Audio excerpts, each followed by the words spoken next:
Shalom, perkenalkan nama saya Sandro Johannes Saiselar, NIM 2021-48133, kelas A semester 1, program studi pendidikan guru sekolah dasar, Fakultas Keguruan dan Ilmu Pendidikan Universitas Patimura Ambon.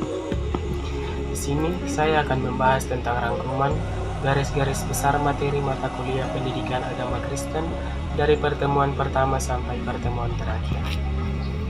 Materi pertama, perspektif Kristiani mengenai hakikat dan tanggung jawab manusia. Manusia adalah ciptaan Tuhan yang paling sempurna. Manusia diciptakan Allah dan bukan hasil evolusi. Hakikat manusia menurut pandangan Alkitab adalah pada Kejadian 1 ayat 26, yaitu manusia diciptakan sebagai makhluk yang termulia dan manusia diciptakan segambar dan serupa dengan Allah. Pengertian tanggung jawab secara teologis. Tanggung jawab adalah tanggungan yang harus dijawab seumur hidup dan jawaban yang harus ditanggung seumur hidup. Bentuk-bentuk tanggung jawab manusia adalah tanggung jawab terhadap dirinya sendiri, sesama, keluarga, masyarakat, bangsa dan negara, lingkungan alam, Tuhan, dan gereja. Materi kedua, perspektif Kristiani mengenai ketuhanan. Secara teologis, agama adalah kepercayaan atau keyakinan terhadap kuasa yang lebih tinggi dari manusia dan dianggap sebagai yang ilahi.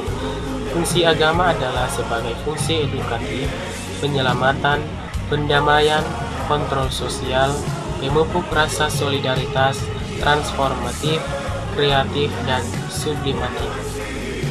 Konsep Allah Tritunggal yaitu Allah Bapa, Anak, dan Roh Kudus, yaitu 1. Tuhan sebagai pencipta, 2. Tuhan sebagai penyelamat dalam Yesus Kristus, 3. Tuhan sebagai pembaharu dalam Roh Kudus. Materi ketiga, perspektif Kristiani mengenai moral. Moral berasal dari bahasa Latin mores, yaitu mengenai kesusilaan atau kebiasaan baik yang berlaku pada suatu kelompok tertentu. Manusia sering menyamakan istilah etika dan moral. Kedua istilah ini dianggap memiliki kesamaan arti karena menunjuk pada perbuatan atau tingkah laku manusia. Hubungan moral Kristen dengan Alkitab adalah moral Kristen adalah moral yang bersumber dari Alkitab. Moral Kristen adalah moral yang harus bersesuaian dengan firman Allah. Norma yang menjadi acuan penilaian bagi moral Kristen adalah Alkitab. Materi keempat, iman Kristen dan iptek. Iman adalah suatu keyakinan atau kepercayaan kepada Allah yang diakui sebagai penyelamat. Hubungan iman Kristen dan ilmu pengetahuan yaitu 1. Dominasi iman atau agama terhadap ilmu pengetahuan. 2. Dominasi ilmu atas iman. 3. Perbincangan atau dialog. 4. Perpaduan atau integration. Pandangan iman Kristen terhadap iptek. Iman Kristen memandang iptek sebagai alat atau kelengkapan dari anugerah Allah. Melaluinya, manusia dapat mewujudkan panggilan untuk mengembangkan kehidupan yang manusiawi.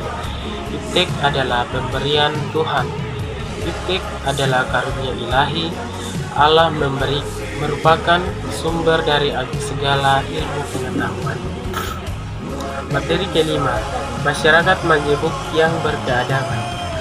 Masyarakat majemuk yang berkeadaban adalah suatu masyarakat yang memiliki keberagaman latar belakang kehidupan yang berbeda, baik dari aspek suku bangsa, ras, agama, dan keyakinan maupun kulturalnya, di mana dalam hidup bersama setiap orang atau kelompok masyarakat saling menunjukkan akhlak atau kesopanan berdasarkan norma-norma yang berlaku.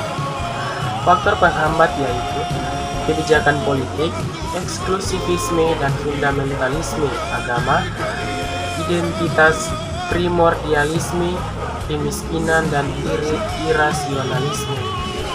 Tanggung jawab orang Kristen dalam mengembangkan masyarakat majemuk yang berkeadaban. 1. Menghidupkan, memelihara, melestarikan, dan meneruskan nilai-nilai budaya lokal masyarakat. 2. Menanamkan dan mewariskan nilai-nilai etik, moral, dan spiritual yang bersumber pada Alkitab dalam membentuk kepribadian warga gereja. Dan yang ketiga, mengembangkan dialog lintas agama dan budaya dalam upaya menemukan solusi bersama untuk mengembangkan masyarakat majemuk yang berkeadaban. Materi keenam, perspektif Kristiani mengenai kebudayaan. Kebudayaan adalah suatu cara hidup yang berkembang dan dimiliki bersama oleh sekelompok orang dan diwariskan dari generasi ke generasi. Pandangan iman Kristen tentang kebudayaan. Iman Kristen diberi kebebasan untuk menilai dan bertindak mana yang baik dan buruk, mana yang berguna dan yang tidak berguna. Atas dasar kemerdekaan Kristen, orang Kristen harus bersikap benar terhadap kebudayaan, misalnya upacara adat dan lain-lain. Materi ketujuh, perspektif Kristiani mengenai politik. Visi Kristiani mengenai politik. Visi Kristiani mengenai politik dan keterlibatan orang Kristen di dalamnya dapat dilihat pada hidup dan perjuangan Yesus. Yesus bukanlah seorang politisi dalam arti formal, sebab ia tidak memegang kekuasaan apapun dalam struktur pemerintahan Romawi dan Yahudi. Umat Kristen terpanggil untuk mengembangkan tanggung jawab dalam kehidupan politik.